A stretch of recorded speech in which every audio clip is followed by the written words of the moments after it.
Welcome to Kenton's videos. Enjoy the video. You begin by removing obvious dirt and compressing wet spots. This reduces mildew risk. First, shake and brush the floor while the tent is still pitched. Once done, unzip every door and unzip the vents so air moves freely. Make sure to remove the rainfly, stakes, and poles, lay them apart. Then hang the tent body over a line or low sawhorse at about 1.5 to 2 meters so gravity helps wick water from seams and fabric. You need to accelerate evaporation carefully. Pat damp areas with microfiber towels and squeeze out captured water. Avoid rubbing, because that damages waterproof coatings. Next, position a fan to create crossflow.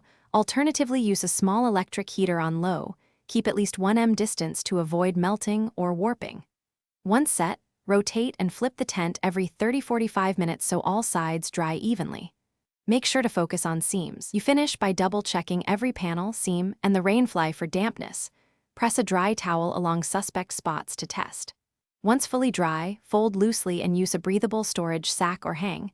Do not compress for long-term storage since that degrades coatings. If you find mildew or sticky residue, treat small areas with a 1:4 white vinegar to water solution, let air dry, then reproof seams with seam sealer.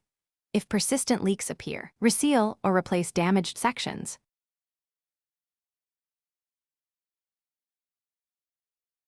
Thanks for watching. Consider subscribing if we helped you.